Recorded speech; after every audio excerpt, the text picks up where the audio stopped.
Okay, now we will discuss a very important component in electronics, which is called a PN junction diode. A PN junction diode is a semiconductor device that allows electronic current to flow in one direction only. Okay, it will act as a valve. It is created by joining a p-type semiconductor, which contains a majority of positive charge carriers as holes, with an n-type semiconductor, which contains a majority of negative charge carriers as electron. Okay, this is a symbol of a diode, which have an anode. Anode is represented by this part, and the right side we have a line which is called a cathode. And this is another symbol which will actually actual diode. We have a silver line to understand that this is a semiconductor diode. With this, the ring side is actually represents a cathode. Okay, this is a semiconductor material. We have two types of semiconductor, PA type and N type, by doping. And we will dope the intrinsic semiconductor this side by p-type material, and this side by n-type material. And the p-type materials, as we know, we have a large number of holes in this left side, and there is n-type semiconductor, there is a large number of electrons here. So if you combine this one, there is a junction will form, and the charge carriers have to be cross the barrier to get into the right side. Similarly, for the electrons to jump this barrier to get the left side. So we have to use the proper biasing techniques to jump these electrons to the junction. That is called a semiconductor diode. Okay, so there are two types of biasing. That means we can apply power supply to cross the barrier or withdraw the barrier. One is called forward biasing by junction. So this is the junction where we have a power supply which is directly connected to the positive side of the diode, and the negative side is connected to the negative side of the diode. So this is called a forward biasing. So if you look at this diagram, if we apply positive charges carrier here, if we are applying a positive charge in this side, so this is positive, and positive will repel, and the charge carriers get enough energy to cross the barrier. And similarly, this is negative side is coming for the forward junction, and this will cross the junction. That's why there is a current is generated across the junction. Okay, similarly for the case of reverse biasing, this opposite will happen, so that the negative charge will come. Therefore the positive charge carriers will be attracted towards this one, and negative charge carriers will be attracted towards the opposite side. Therefore there should not be no current for the reverse biased junction. Okay, this is you can for the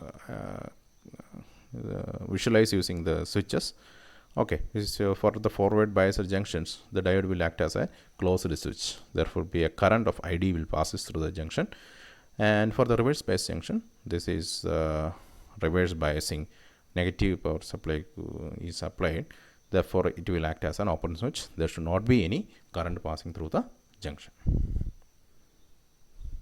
Okay, so therefore we have to characterize this device. So for the characterization, we will consider an ideal diode and a real diode. This is a practical diode. For the ideal diode, we will assume that if the diode is ideal, for the positive forward biasing it will not conduct, and reverse biasing it will not conduct. Okay, only forward biasing only we get the enough number of current. That means we get a sharp current rise in current if you apply a positive voltage above 0 volt, and any negative volt you always get a negative volt supply. No current will be passing, so 0 current will be you getting. Okay, so all our practical diodes are real diodes, which means we will assume that there is a potential difference of 0.7 existing between diode. So the potential difference across junction is 0.7 or any other voltage according to the suitable diodes you are obtaining. Therefore there should be a barrier to cross. That means your diode will not be sharply at 0 volt. There should be a delay in 0.7 volt, then only it will increase to a higher value. Okay, so the diode characterization, we had to do these two circuits. The first one is forward biasing junction, where we apply positive power supply, and then for protecting your diodes, you always put a series resistor, because if any high current is passing, diode may be it will destruct the diode. We made to measure the current, we made a series ammeter then we have to measure a voltage. A parallel voltmeter is connected across the diode. Okay, only difference for the reverse biasing, we change the biasing of the power supply. Okay, we change to positive to negative, or you can reverse the diode also, this will work. So for this case it is positive negative, and this is minus negative, and the positive power supply is applied to negative and negative to positive. Okay, so if you are looking at the characteristic of the diode, we can look at this one. The diode, very low current will be passing if you are applying a positive voltage. Then after certain voltage, your current will be increasing fast, and you get a sharp rise in here. Okay, so if you draw a straight line here for the sharp rise, this voltage is called a knee voltage. Okay, okay, so above this voltage, electrons will be freely passing through this one. Okay, for the practical purpose, we draw a straight line, but in the case of practical purpose, it is not a straight line, but there should be a bended curve after the knee voltage. Okay, this knee voltage for germanium is 0.3 volt, and for the silicon diode it is a 0.7 volt. So depending upon the diodes, you have different positions of this knee voltage. Okay, then if you are reversing, then this is called a reverse characteristics, and if you reverse this one, you get a minimum curve. Always should be no current, very low current it will be passing, because no current will be passing through the junction. And if you are applying very high voltage, there should be some breakdown. Electrons get enough energy, and it will actually break this. It will create more number of electrons, and there should be a breakdown, and it's damaging your diodes. Okay, there are two types of breakdowns: Zener diode and Avalanche breakdown, that will be discussing later. Okay, so this is a breakdown region, and for normally diodes will be normal diodes are operating in the forward characteristic region, where we'll get the suitable rise after knee voltage.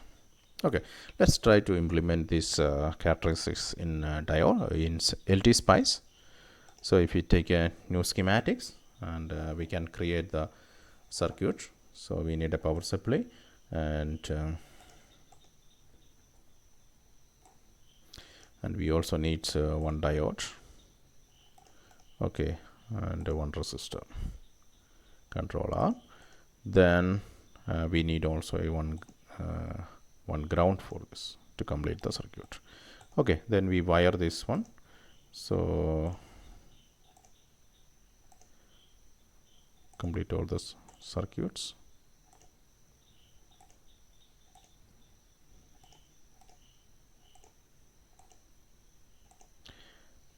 Okay, after completing the circuit, we give the values. For the resistor, series resistor, we can give some small resistor value. I will give 1K. Then we need a diode. So you can right click on the diode, then you get an option to pick a new diode. So if you click this one, you get a list of diodes. In the lowermost part, there is a common diode IN 4007 is there. You can select that diode, then that will come. Then we need to simulate.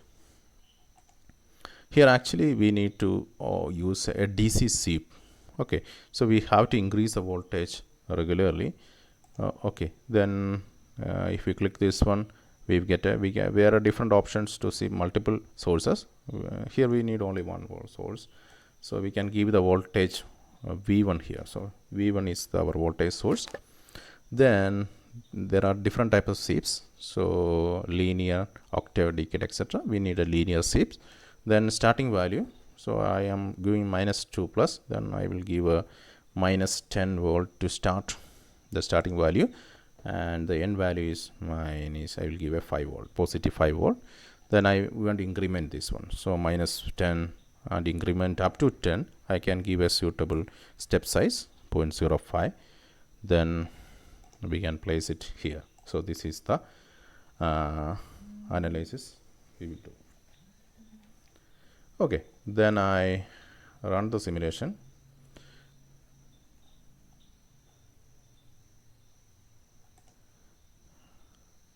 So I can find the current in the circuit. Okay, if I place here in the current in the circuit, I will get the characteristics of this diode.